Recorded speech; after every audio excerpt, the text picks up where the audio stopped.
ces moments-là, ils ne finiront jamais. Ces terminés ne finiront jamais, ils continueront pour toute l'éternité. Alors nous commençons ici déjà. Amen, avant que nous rentrions, non plus par la foi, mais par la vue, devant celui qui est assis sur le trône. Et nous commençons ici. Alors, quelle doit être la position de notre cœur, nos sentiments, dans ces moments où Dieu réunit sur la planète Terre, réunit tous ses enfants pour lui apporter ce culte de gratitude, d'amour. Alléluia. Et sans rien dans nos cœurs, même sans aucune animosité pour qui que ce soit, afin que ce soit un parfum pur pour Dieu. Ces moments que nous passons avec lui. Vous avez tous compris ce que je veux dire? Qu'il n'y ait pas de mélange dans ce parfum de nos louanges. Vous vous rendez compte que nos louanges, il les prend, que nos prières de nos louanges, il les prend dans un vase qui est devant son autel. Et un jour, il va les déverser sur la terre. Alors comment doivent être ces louanges, ces prières, quelle pureté, que Dieu nous ouvre l'esprit. Au nom glorieux de Jésus. Et bien voilà, j'ai parlé d'un sujet plusieurs fois, peut-être même ici à Montéville et ailleurs, parce que je cherche devant Dieu ce qui, premièrement, ce que Dieu veut. Nous sommes ses enfants. C'est à lui à nous parler. C'est pas un homme à nous parler et qu'il conçoit quelque chose dans son cœur. C'est à notre Père à nous parler à chacun de nous. Alors combien nous les serviteurs, nous devons chercher ce que Dieu veut. Et ensuite, pour moi, que Dieu me garde de toutes belles paroles, de tout beau sermon, que Dieu me garde. Que Dieu me garde. Je dis bien, dans peut-être mes derniers mois, mes dernières années ou mes derniers jours, je ne sais rien que Dieu me garde. Et que je cherche toujours la volonté de Dieu à unir le peuple à Dieu. Amen. À qu'on se sente gardé, protégé, en sécurité entre les mains de Dieu. Alléluia. Que Dieu soit loué. Alors, et c'est de ce verset du livre des Proverbes que je veux lire, et après, bien sûr, avec d'autres versets.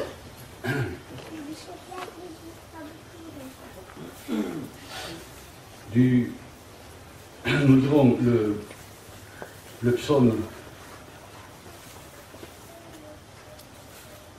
16. J'en ai très souvent parlé, et certainement ici aussi. Vous savez que j'aime parler souvent de la même chose. Comme disait Pierre, je ne me lasse pas de vous répéter les mêmes choses. Parce qu'on écoute une prédication hier, on en écoute une autre aujourd'hui, et celle d'hier est effacée. Ça ne va pas.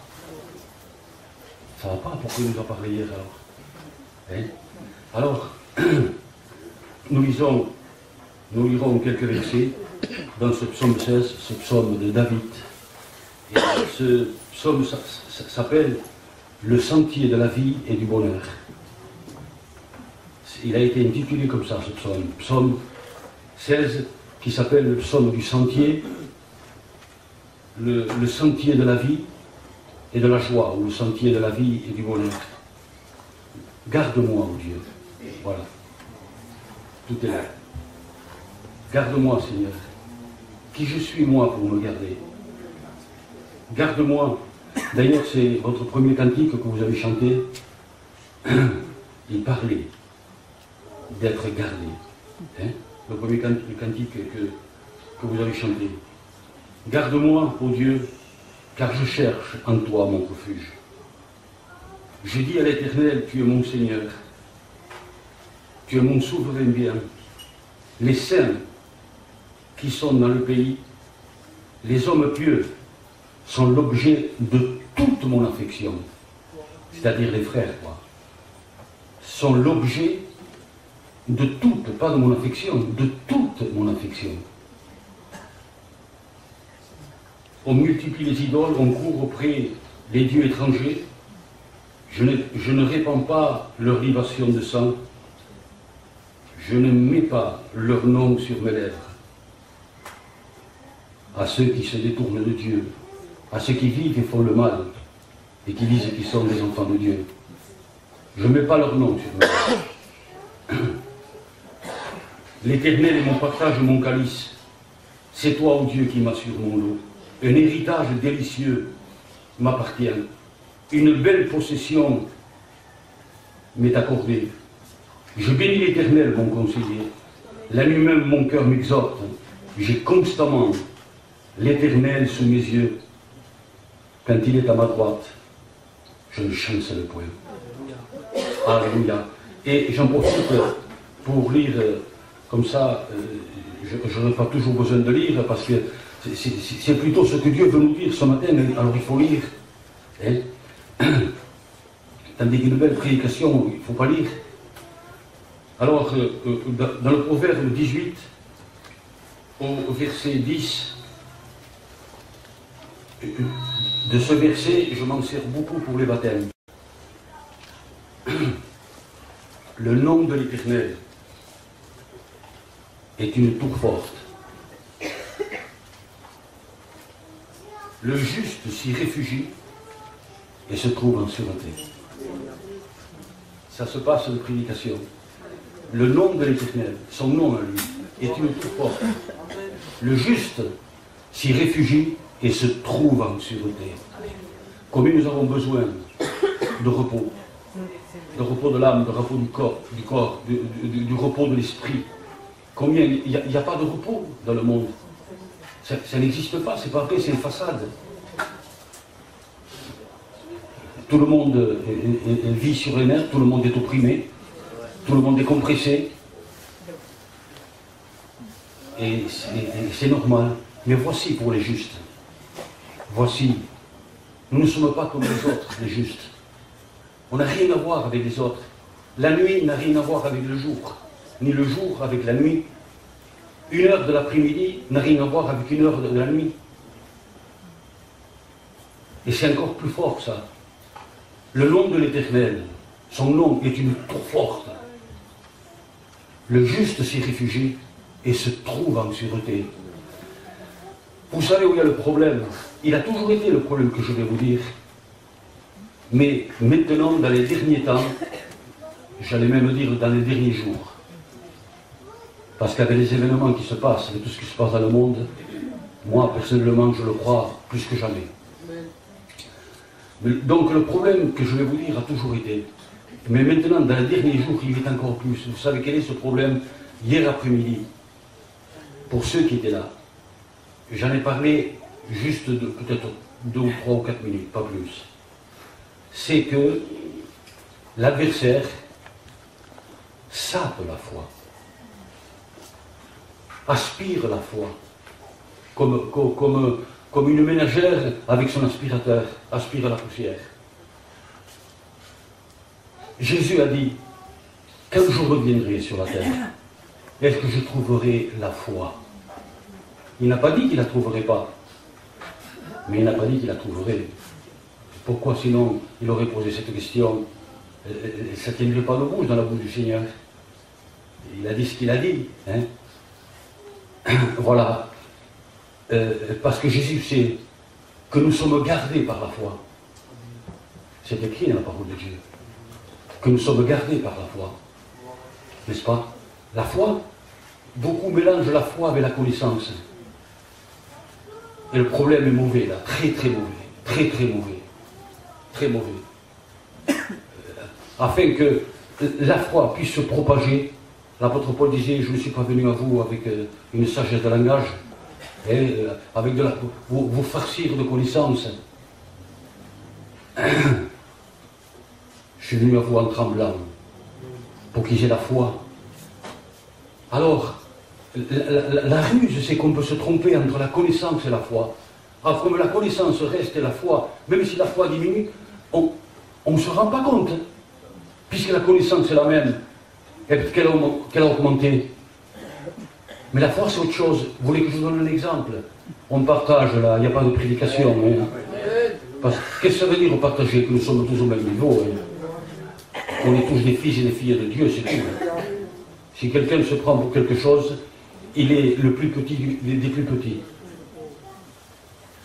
Je vous donne un exemple de la foi.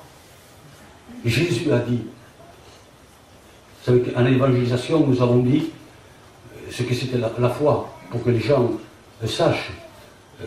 La foi, c'est de savoir que Jésus est la vérité, c'est tout. Il dit la vérité, non seulement qu'il est la vérité, mais il dit la vérité. Alors, je vous donne un exemple. Jésus dit 2 ou 3 réunis. Répétez la suite. C'est le verset le plus connu. Je suis au milieu de vous. Examinons-nous. Est-ce que je crois qu'il est là? Examinons-nous bien. Lui, il a dit j'y suis, mais est-ce que je crois qu'il est là? Est-ce que Gab croit que Jésus est devant lui là? Le savoir qu'une chose, le croire c'est un autre. La différence est absolument énorme. Moi, Manico, est-ce que je crois qu'il est là? Est-ce qu'il est devant moi là? Ma position n'est plus la même. Mes pensées ne sont plus la même. Mes yeux ne sont plus les mêmes. Mon cœur n'est plus le même. La foi. La foi, il faudrait qu'un théologien vienne et nous parle de la foi, mais ça ne m'intéresse pas. Je veux tout simplement croire. Entre savoir et croire, la différence, il y a un abîme, comme avait le fils, avec le riche et l'autre, hein, et Lazare. Entre le savoir et le croire. On peut savoir tant de choses, mais est-ce que je crois qu'il est là? Est-ce que je suis rentré, je me suis assis, même quand je priais, est-ce que j'ai cru que Jésus était là, que je suis en train de lui parler, comme je suis là devant vous? Mais tout simplement, la foi, c'est ça. Croire ce qu'il a dit. Alors, nous ne sommes plus pareils. Notre cœur n'est plus le même, nos pensées n'est plus le même. Parce que même, on le sait, on peut être là, et notre esprit peut être ailleurs. Alors, qu'est-ce qu'on croit? Qu'est-ce qu'on croit? Même, on peut prononcer des prières, je dis bien on partage ensemble, hein. Je peux prononcer des prières sans le sentiment de cette vérité que je suis là devant Jésus. Même mes prières ne sont plus les mêmes. C'est pas vrai, hein. Ça c'est à lui. Si vous me parlez à moi, vous me parlez à moi. Mais si je ne suis pas là, vous pouvez me parler. Voyez, alors on peut dire des choses, Manico est beau, il est jeune, il a 25 ans, on peut dire tout ce qu'on veut, voyez. Ça peut être la connaissance, rentrer dans une fonction de l'adoration et de la prière, mais quand je suis là devant lui, dans sa présence, laissez-moi vous donner juste un exemple.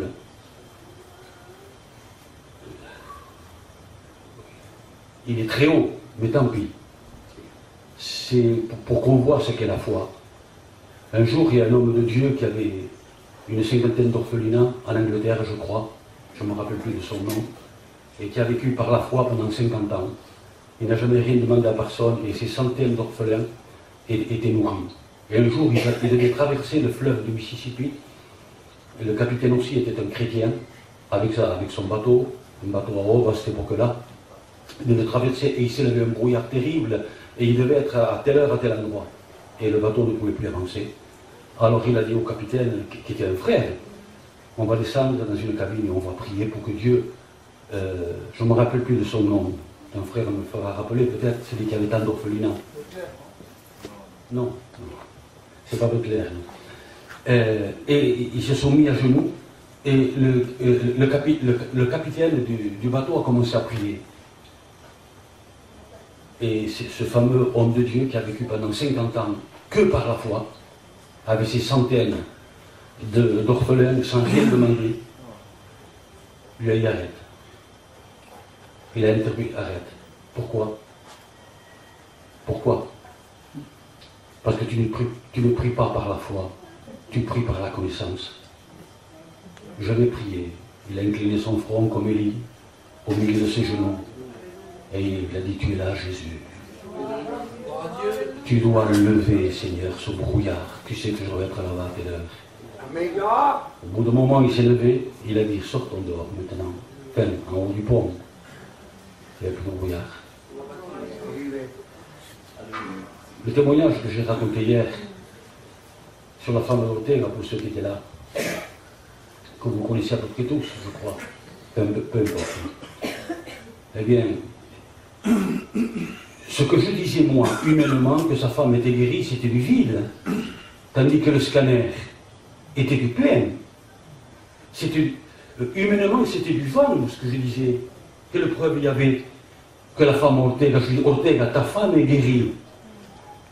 Les médecins, les radiologues, la radio, le scanner disaient à d'autres radios c'est encore pire. Ça a grossi à la tête. Et moi je continue à dire Ortega, c'est pas vrai, mais ça ne tient pas debout. Non, sincèrement, ça ne tient pas debout. Que Dieu nous remplisse de foi. Ne cherchons pas la connaissance au nom de Jésus, cherchons à être remplis de foi. Alléluia, Amen. Remplis de foi, tu es là, Jésus. Hein? Souvenez-vous, il a dit. Et Jésus nous dit, est-ce que tu le crois que je suis là? Est-ce que tu le crois que je suis là? Alors, voilà, et au dernier scanner, le scanner dit, non, ça non plus. Il n'y a plus rien. Et moi je disais humainement du vide, et le scanner disait du plein. Vous comprenez ce que je veux dire? C'est-à-dire là, il y avait la preuve, et moi, qu'est-ce qu'il y avait? Du vent, dans ce que je pouvais dire. Seigneur, au nom de Jésus, n'est-ce pas que ce n'est pas une belle prédication que je vous fais? Je voudrais que vous voyiez Jésus, et pas mon corps. J'ai aimé le livre que j'ai lu, j'en ai parlé hier, je crois, de Erlo Stegen. Il disait jusqu'à maintenant, c'est moi qui me montrais dans la prédication. Et il s'est humilié pendant des jours en pleurant. C'est fini, Seigneur. Je vais me tenir devant toi, c'est à toi qu'on va voir, c'est tout.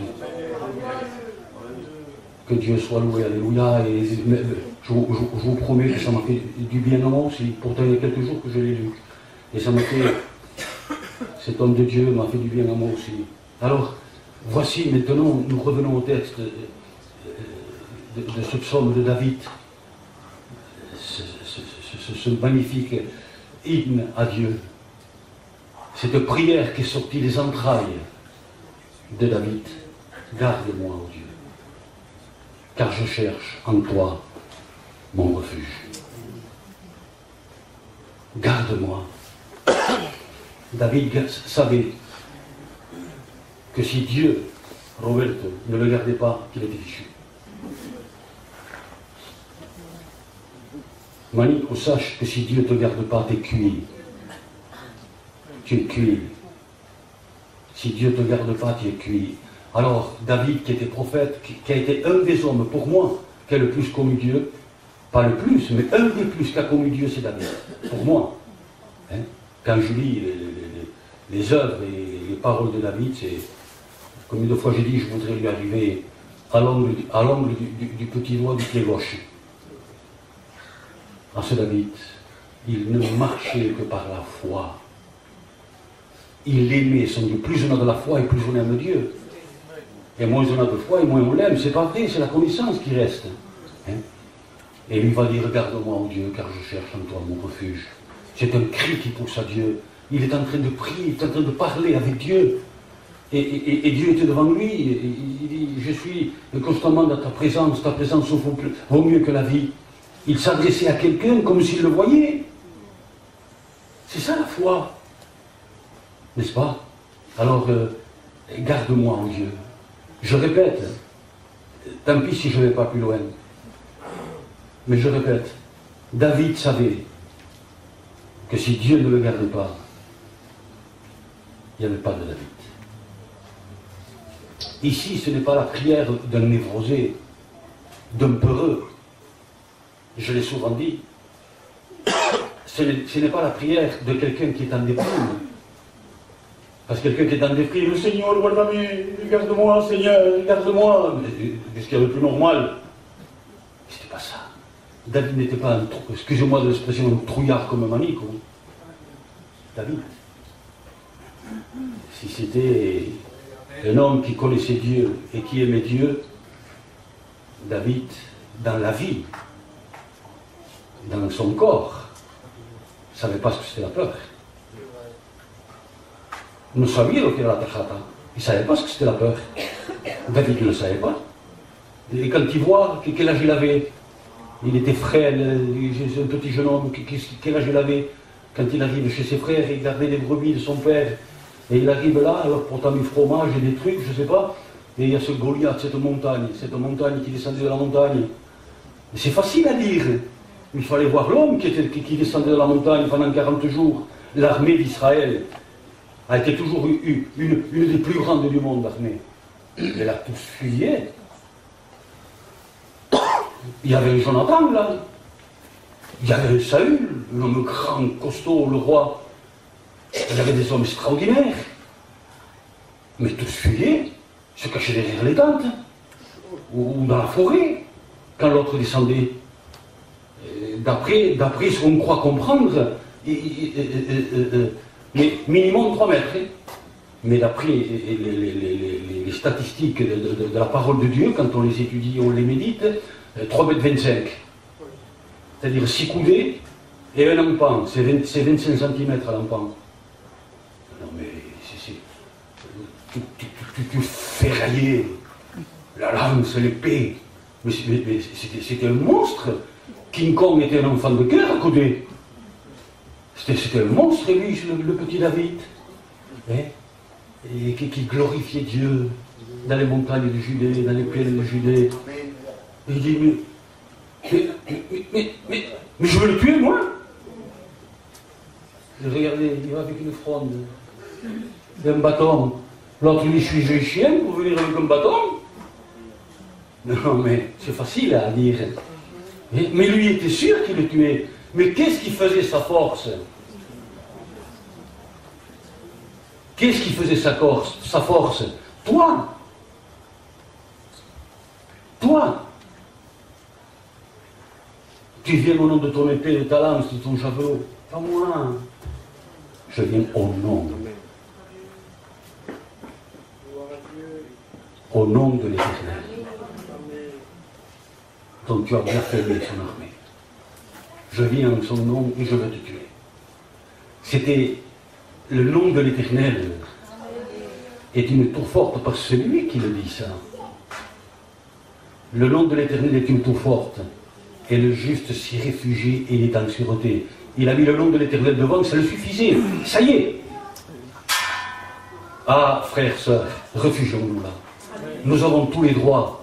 Il dit que le juste s'y réfugie. L'inconverti n'a pas le droit de se réfugier là. Il n'a pas le droit de se réfugier là. Pourquoi? Il n'est pas purifié, lavé, justifié, sanctifié par le sang de Jésus. Et David ne connaissait pas le sang de Jésus. Mais il dit, le juste s'y réfugie. L'Église de Dieu, c'est toi le juste. Amen.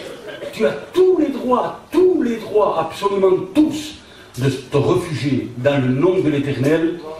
Et là, tu es en sûreté. La Bible déclare, la parole de Dieu déclare que tu es en sûreté. Hier, c'est le nom de l'Éternel. Rappelez-vous, le nom de l'Éternel est une tour forte. Moi, je viens contre toi. Au nom de l'Éternel, lui dit David. Alors il va dire, mais monsieur une armée, ce qu'a fait contre moi, ça peut être jusqu'à 1000 hommes. Je serai malgré cela rempli de confiance. Même si je marche dans la vallée de l'homme de la mort, tu es avec moi. Le nom de l'Éternel est un refuge, une paix, une tranquillité. Alléluia. Et tu as droit. Tous les droits, Talib, tous les droits, tu as à te réfugier dans ce nom pour être en sûreté. Tu as tous les droits, Gino. Seigneur Jésus, mais quel bonheur est le nôtre. On voit des chrétiens avec des visages de milliers et demi. Ça fait rire peut-être, mais vous savez qu'il y a beaucoup de chrétiens dans notre peuple même qui sont en déprime. Mais qu'est-ce que c'est? On ne connaît pas le nom de Jésus. On ne connaît pas le nom de Dieu. Le nom de Dieu, il est Seigneur redoutable. le nom de l'Éternel. Que ce qui invoque ce nom s'éloigne du mal, il dit l'apôtre Paul dans sa deuxième épître à Timothée, au chapitre 3, je crois, au verset 19. C'est pour que vous le relisiez, c'est tout. Hein. Hier, pour ceux qui étaient là, je vous ai parlé de la même expérience que j'ai fait avec Kevlo Stegen. En lisant son livre, je me suis rappelé de cette sorcière-là, qui était au milieu d'eux, qui voulait être délivrée, pour ceux qui étaient là. Cette sorcière qui voulait être délivrée, et qui a commencé à faire la meute de chiens, et ensuite, de suite après, à faire les balichos, à faire les porcs. Mais réellement, le porc. Et c'est lui-même, et c'est Herlot qui le raconte. Et je me suis rappelé de l'expérience que j'ai fait à Ajaccio, avec le frère Antoine, qui habitait là-bas, dans les Landes. On était partis à Ajaccio en Corse, et je l'ai raconté hier, et je vous le dis de nouveau, mais uniquement pour vous dire le nom, pour parler du nom, que David dit, je viens contre toi au nom de l'Éternel. Il a fait ça avec la fronde, et là, face contre terre, mort. C'est le nom de l'Éternel qui a porté ça. Et là, il a devenu une femme, une danseuse de mauvaise vie, de cabaret, qui nous l'a envoyé, je ne sais pas. J'en sais rien. Et est-ce que c'est Dieu? Est-ce que c'est quelqu'un qui l'a témoigné? Mais elle est venue là, et à la fin de la prédication, elle a dit qu'elle voulait être délivrée. Elle est venue là, comme je disais hier, habillée bizarrement, c'est tout ce que je dis. Hein. Et là, à la fin de la réunion, donc, il y avait la plage derrière, et d'un seul coup, elle est tombée à genoux. Oh non! On s'est réfugié derrière le nom. Qui sommes-nous? Qui sommes-nous? Comme les fils de Séba? On vient au nom de ce que Paul prêche. Ils lui ont mis une palisse qui sont partis tout nus. Et ça s'est répandu partout. Et là, de ce coup, il a commencé à faire le balichot. Mais alors, si les gens auraient passé là, ils auraient mis un troupeau de porcs ici, défiguré là. C'était horrible à voir. Et à entendre les deux choses. Et d'un seul coup, elle est tombée face contre terre. Qu'est-ce qu'on a employé? Le nom de Jésus. On ne le respecte pas assez. Le nom de Jésus, c'est tout. Mais qui sommes-nous, pauvres clowns? Qui que nous soyons, des clowns, des avatars. Mais le nom de Dieu, il est un nom. Au nom de Jésus. Il est tombé, on lui a dit de relever la tête parce que le sable, elle aurait mangé par le nez et par la bouche que du sable. Et vous savez ce que je le dis, je n'exagère pas, c'est exactement ça. Et puis, on s'est relevé, mais c'était plus la même. Un visage magnifique de nouveau. Hein? Et le lendemain, elle est venue, mais bon, c'est fini, nous on l'a laissé. C'est terminé, et nous on a fait la réunion le lendemain soir. Mais comment elle est venue? Elle est plus revenue, même habillée pareil. Regarde ce qu'a fait le nom de Jésus. Elle n'était plus habillée pareil. Elle était mieux habillée que beaucoup de chrétiens à certains endroits. Il faut tourner le visage. Réellement habillée, avec pudeur, avec modestie. Mais c'était une autre créature. Cette danseuse n'était plus ça. C'est le nom de Jésus. Elle avait délivré, avait transformé sa vie. Le nom de Jésus. Je le répète, parce qu'on en a parlé un peu hier. Et nous avons ce nom de Jésus. Alléluia. Que Dieu soit loué. Garde-moi, oh Dieu. Le nom de l'Éternel est une tour forte. Et le juste s'y réfugie. Oh, que nous sommes heureux, Seigneur. Même dans les mauvais moments, il y en a eu des mauvais moments. Il y en a. On va faire une conjugaison, oui. Il y en a eu, il y en a, et. Mais bien sûr que oui, nous sommes en territoire ennemi. Mais nous avons une tour forte, qui est le nom de l'Éternel. Alléluia, que ça nous remplisse de confiance, de foi. Confiance et foi, c'est le même mot, hein. que ça nous remplisse de foi, de confiance. C'est notre refuge. Et nous sommes en sûreté. Alléluia. Comme une autre verset, on ne pourrait pas prendre le nom de l'Éternel. Le nom de Jésus. Alléluia. Que Dieu soit loué. Quand il y a eu la dédicace du temple à Jérusalem, qui a été construit par Salomon, il y a eu la dédicace du temple, que nous aujourd'hui on appellerait l'inauguration. Hein? Eh bien, on lui a fait une estrade à Salomon avec ses habits royaux. Il devait être magnifique, et surtout à cette époque-là, plus qu'au 15e, au 16e et au 17e siècle. Hein? Et c'est ses habits de Salomon. Et il s'est mis à genoux. Il y avait des centaines de milliers de personnes devant. Il était sur l'estrade à genoux, face contre terre, les yeux levés. Il nous a dit que ses mains étaient levées vers le ciel. Ça devait être beau, hein? Sincèrement, ça devait être beau. Et les mains levées vers le ciel. Seigneur, Seigneur, c'est ton peuple qui a péché. Il s'oubliait pour prier pour les autres, même pour la dédicace du temple. C'est ce qui a plu à Dieu encore. On est trop, nous, oublions-nous pour les autres. C'est ça être un chrétien. Hein? Alors, les mains levées vers le ciel, il dit, Seigneur, si un de tes enfants a péché, mais ils reviennent dans le temple, dans ce temple qui est à toi, qu'on a construit pour toi, Seigneur. Et puis tout d'un coup, il s'arrête, il dit, quoi? Tu habiterais? Toi, qui as créé l'univers, tu habiterais dans un temple? Non, Seigneur, mais tu as promis. Quoi? Que ton nom serait dans le temple. Vous vous rendez compte? Et là, Salomon était dans sa plénitude de foi. Hein? Dans sa plénitude de révélation. Hein? Dans la sagesse du trône de Dieu, il était là. Hein? Mais tu as promis que ton nom serait là. Seigneur, Seigneur, s'ils ont fait ça, s'ils ont fait ça, s'ils ont fait ça. Elle est magnifique cette prière. Lisez-la, je crois que c'est dans un roi au chapitre 7 ou 8. Hein? Relisez-le chez vous. Seigneur, pardonne, à cause de ton nom. Et il répète souvent de fois, à cause de ton nom, à cause de ton nom qui est dans le temple. Ton nom, Seigneur. Il savait ce que c'était le nom de l'Éternel. Il savait que, à un moment donné, même Ézéchiel dira, ou plutôt Dieu dira par la bouche d'Ézéchiel, il dira, je pardonne à cause de mon nom. Et, Seigneur, s'ils sont au loin, déportés au loin, parce qu'ils ont fait le mal, mais si ses yeux se tournent vers le temple, Seigneur, à cause de ton nom, pardonne, Seigneur. Très peu de temps après, Dieu s'est présenté à lui, dans un songe, et il lui a dit, je t'exauce, Salomon, je t'exauce. Si mon peuple, sur qui, quoi?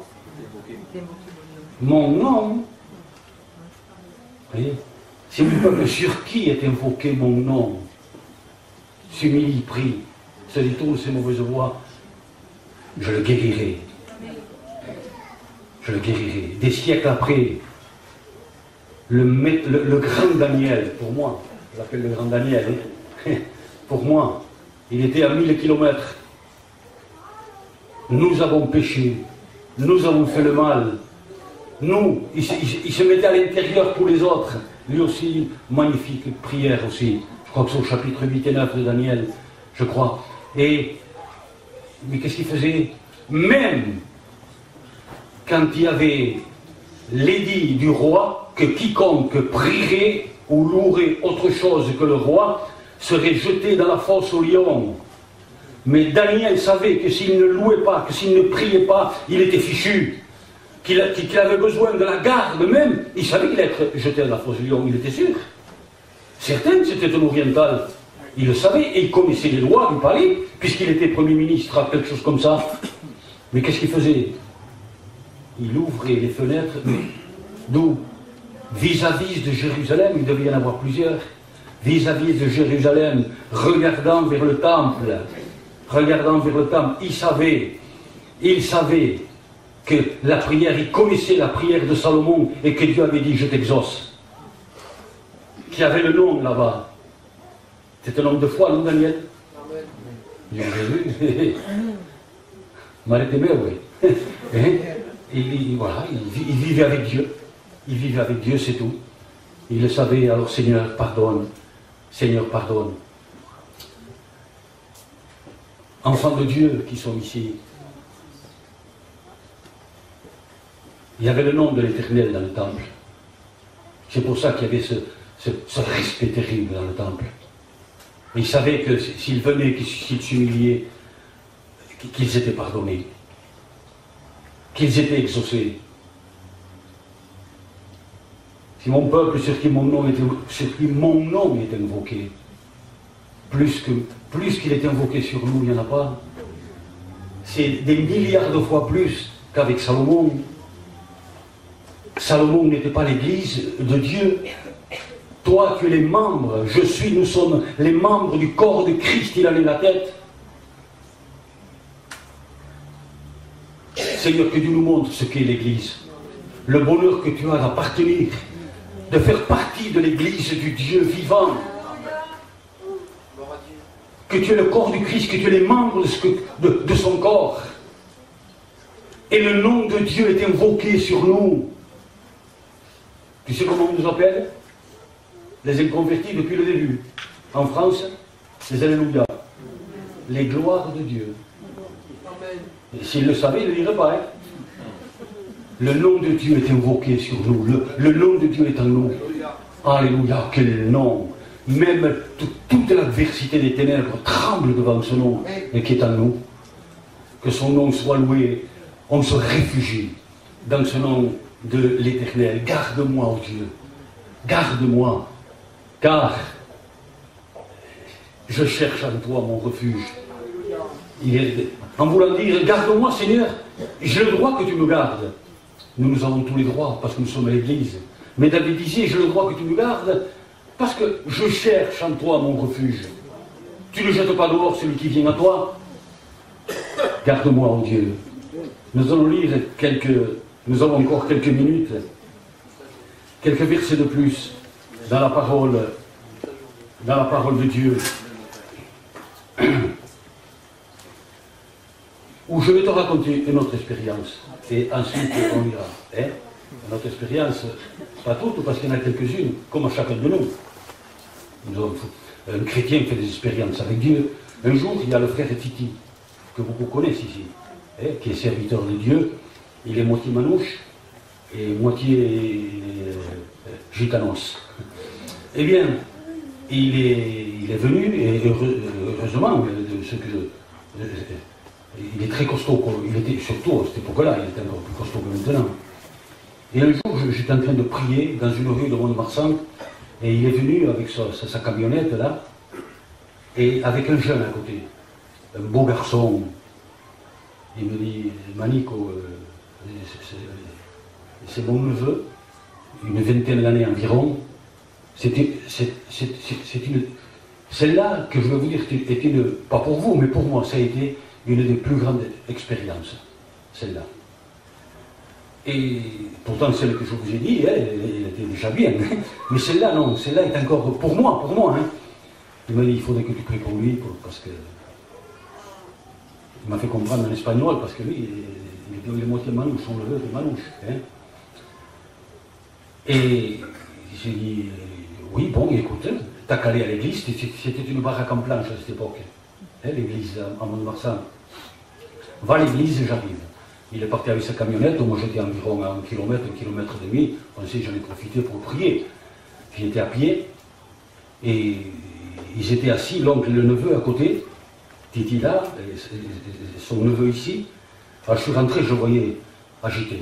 Un gars de 1m87 ou 8 peut-être, hein, un beau garçon, vraiment beau garçon. Et il était là, je le voyais agité. Alors je lui ai parlé avec douceur. Je voulais le calmer. Ah bon, c'est le neveu à Titi. Oui, j'ai essayé de la m'alouer. J'ai essayé de la m'alouer. Et dans ce coup, j'ai dit, au nom de Jésus. J'ai invoqué le nom de Jésus. Il a poussé un bond comme une bête, vous savez ce qu'il a fait? Il a appelé le chef des démons. Pas lui, celui qui était à l'intérieur de lui. Il a nommé par son nom. Il a appelé à son secours. ce mauvais esprit qui était en lui, il a dit, je ne suis pas assez fort, moi, pour résister à ce nom. Et il a prononcé de toutes ses forces le nom de l'autre, hein, que je ne veux pas prononcer. Ah, ça a été une des plus grandes expériences. Hein, et je l'ai eu. Son oncle l'a pris, et puis d'un seul coup, il est tombé par terre. Libéré. Même avec le nom qu'il appelait à la rescousse. Réfugions-nous. Le nom de l'Éternel est une tour forte, et le juste s'y réfugie. Mais qu'est-ce qu'il y a de beau dans ce que je dis? Mais c'est la foi. Revenons à la foi. Je constate que dans toutes les églises de partout, la foi diminue et la connaissance augmente. Et la connaissance souvent de foi, elle enfle. On n'est pas beau quand on est enflé, vous savez. Quand on est gonflé, on n'est pas beau. Mais après, avec une aiguille, de la vexation ou n'importe, la moindre bricole qui arrive, la moindre tuile qui arrive, ça se dégonfle. Ça nous fait rire. Mais Dieu sait, lui, que c'est vrai. Seigneur, je te demande pardon. J'ai pris déjà la Sainte Seine. Ça m'est égal de la connaissance. Et si j'en veux, c'est pour t'aimer davantage, c'est pour te connaître davantage. Seigneur, alléluia. Mais cette foi, la pureté de cette foi. Je me rappelle quand notre frère Joseph Koubili qui est mort, hein, vous l'avez tous connu. Eh bien, dans la jeunesse de sa conversion, il était rempli de foi. Il est arrivé avec ses draps de chineur dans une maison. Vous connaissez toute l'histoire. Il a frappé, il a dit rentrer. Qu'est-ce que c'est ce gémissement là-bas, il y a des mois ou des années, je ne me rappelle plus. Hein, et qu'il était là, paralytique, première vertèbre détruite, deuxième, enfin, il n'avait plus rien.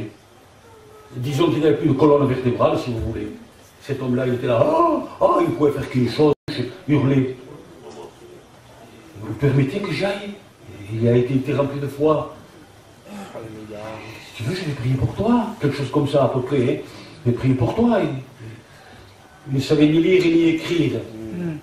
Il ne connaissait rien de la parole, rien. Au lieu de dire que les pourceaux étaient tombés dans les pentes escarpées, il disait...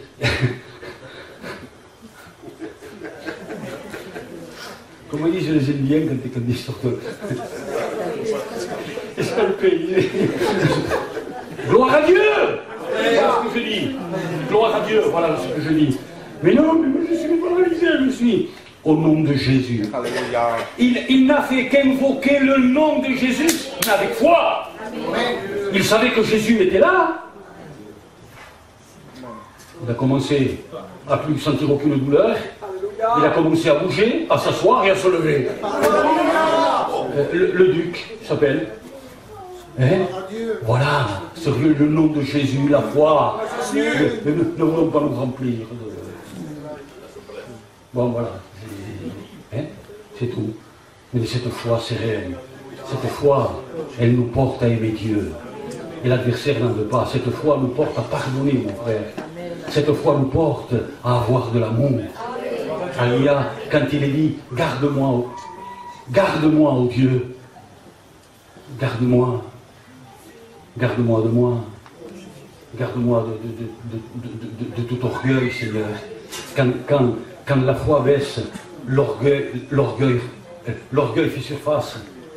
Et cet orgueil, combien d'endroits détruits dans le peuple de Dieu à cause de cette bête féroce. Mais que Dieu soit loué. Nous lisons, garde-moi, Seigneur. Garde-moi, garde-moi, garde-moi de moi. Garde-moi, Seigneur, l'heure qui suit. Tu sais, Robert, ce qui va arriver dans une heure? Non, sincèrement, est-ce que tu le sais? Bien sûr que tu ne le sais pas. C'est l'inconnu. Mais lui, il est dans une heure. Moi, non. Je ne sais pas ce que c'est, l'heure qui va arriver. Je ne sais pas ce qui va m'arriver, c'est l'inconnu. C'est un inconnu total. Je ne sais pas, tu ne sais pas ce qui va t'arriver dans une heure. Ni à toi, ni à... Non, je vais parler de moi qui est superstitieux. Ni à moi, ni à mes enfants, je ne sais pas que dans une heure ce qui va arriver. Je ne sais pas. Mais lui, dans une heure, il était hier dans la fosse au lion avec Daniel, le nom de l'Éternel, et il est là maintenant avec moi. Il est le même hier, aujourd'hui, éternellement. Alors garde-moi, Seigneur, de l'inconnu. Garde-moi, mon Seigneur. Et David le savait. Alléluia, que Dieu soit loué. Seigneur, je te demande ce matin, viens au secours de mon incrédulité. C'est vrai que je crois, mais pas assez, Seigneur. C'est ce qu'a voulu dire cet homme qui avait le fils possédé, n'est-ce pas, qui a dit à Jésus, viens au secours de mon incrédulité. Jésus a dit, par la foi, tout est possible. Et sans cette foi, en plus, nous ne sommes pas agréables à Dieu. On ne peut pas être agréable à Dieu sans la foi, dit Jésus. Cette foi, mais pas la connaissance. Je connais, va te promener si tu connais.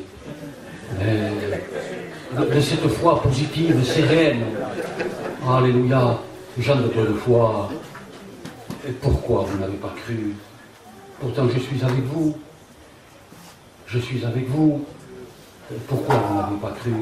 C'est un soupir de tristesse même. Comme la foi est agréable à Dieu. Et il fut enlevé, un homme de Dieu de l'Ancien Testament, un des premiers hommes de Dieu, parce qu'il avait reçu le témoignage. Qu'il était quoi?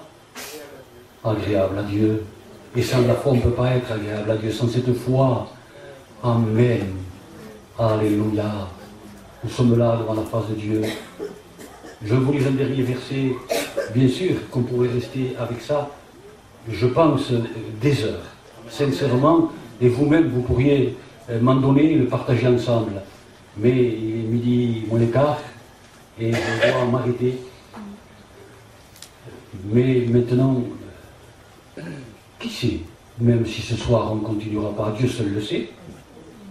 Alors, prions pour que la volonté de Dieu se fasse. Mais je vais vous lire un dernier verset. Maintenant, c'est pour notre vie de victoire. Je répète, le verset que je vais vous lire maintenant, jusqu'à maintenant c'est pour nous, garde-moi, oh Dieu. Hein? Le nom de l'Éternel est une tour forte, et le juste s'y réfugie.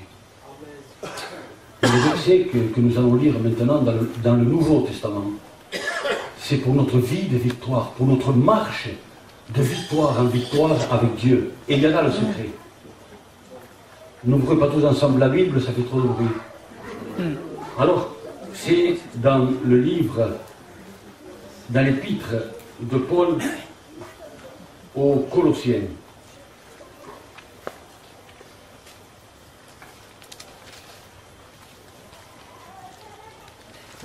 Premièrement, il dit, nous allons le lire, mais juste les versets avant, c'est donc au chapitre 3, les versets avant du verset que nous allons lire. Il dit, par des hymnes, par des cantiques, glorifier Dieu. Vous voyez, pour nous tenir dans la spiritualité, pour nous tenir dans la foi. Et puis après, au verset 17, il dit, et quoi que vous fassiez, retenez, et quoi que vous fassiez, sœurs, retenez, même derrière tes casseroles, quoi que vous fassiez, une conversation avec une sœur, une conversation à un frère, et quoi que vous fassiez, ça veut dire tout, et quoi que vous fassiez, n'importe quoi que vous fassiez, ça veut dire ça, et quoi que vous fassiez en parole, en œuvre,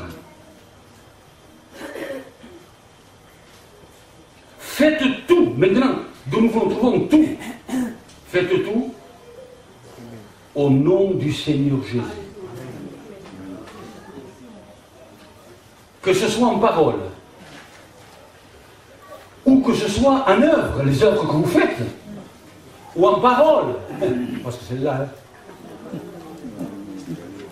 on peut dompter un navire, dit Jacques, par un petit gouvernail, mais celle-là, c'est l'enfer. Qu'est-ce que c'est écrit? C'est le feu de la gêne, celle-là. Parce que pour me justifier, je dois détruire l'autre. Je dois marcher sur l'autre. Bon, passons. Et quoi que vous fassiez, David, quoi, n'importe quoi, que ce soit en parole, ou en œuvre, faites tout. Maintenant, il y a le mot tout, au nom de Jésus. Combien ça va nous garder ça? Ah, Thomas, mon frère, combien ça va nous garder? Au nom de Jésus. Combien ça va nous garder? Gino. Combien ça va te garder encore, Manico? Combien ça va nous garder? Quoi que je fasse, que celui qui prononce son nom, dit l'apôtre Paul à Timothée, qu'il s'éloigne du mal. Alors quoi que vous fassiez, que ce soit en parole, que ce soit en œuvre, faites tout au nom de Jésus. Alléluia. Amen. Quoi que vous fassiez, je le répéterai pour terminer, que ce soit en parole, parce que nous sommes un peuple qui faut nous répéter sans arrêt les choses. Nous sommes comme ça. Cavorous. Et oui, il faut qu'il prenne le burel, le Seigneur, et qu'il façonne sans arrêt, le burel, le marteau, et qu'il nous façonne sans arrêt. Quoi que vous fassiez, je le répéterai encore quelques fois, quoi que je fasse, tu fasses, mon ami. Mais c'est un ordre. Ce n'est plus une exhortation, c'est un commandement. Mais laissons le commandement. C'est pour ma vie de victoire. C'est pour que je sois toujours en haut et jamais en bas. Pour que je ne fasse rien de mal, parce que je me considère que je fais tout bien, et l'autre fait tout mal. Allez, va te promener un peu toi aussi. Allez, regarde-toi, regarde pas tant les autres. Pourquoi tu regardes la paille de ton frère? Dieu ne dit pas de ne pas la regarder. Mais pourquoi il dit, et toi tu ne regardes pas, tu ne vois pas la poutre qui est dans ton œil? Regarde-toi un peu, et tu verras que tu as lieu de te considérer comme le plus petit. Que le plus grand soit l'esclave du plus petit. Mais c'est les paroles de Jésus, ça. Voyez, quoi que vous fassiez, que ce soit en parole, ma soeur, fameuse Joaquin, quoi que tu fasses, je m'adresse comme ça, parce que Jésus, il est en train de s'adresser à chacun de nous, là. Quoi que nous fassions, en parole, ou en œuvre, faites tout. Il y a le mot tout. Il aurait pu le retirer quand même, le Seigneur, ce mot tout. Mais il l'a laissé. Il l'a laissé. Il l'a laissé pour moi. Faites tout au nom de Jésus et en glorifiant Dieu. Je veux tout faire en ton nom. Combien ça va me garder? Et quand quelque chose je devais faire que je n'ai pas fait en son nom, Seigneur, peut-être quelques minutes après, je le dis, Seigneur, si ça avait été en ton nom, je ne l'aurais pas dit, je ne l'aurais pas fait. Seigneur, je te demande pardon, et hop, puis on repart. On repart. Je veux tout faire en ton nom. Cette décision, il faut qu'elle soit chez tous.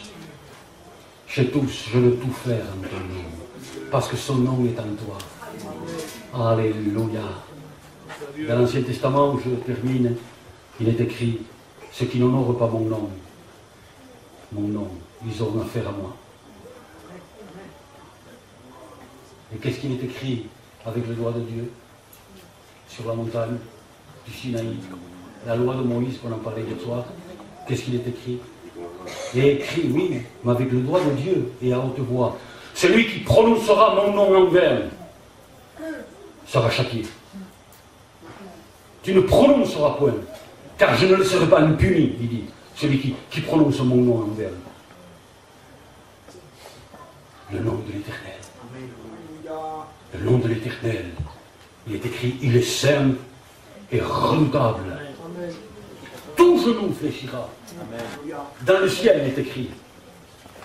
Sous le ciel, sur la terre et sous la terre, qu'au nom de Jésus, tout genou fléchira.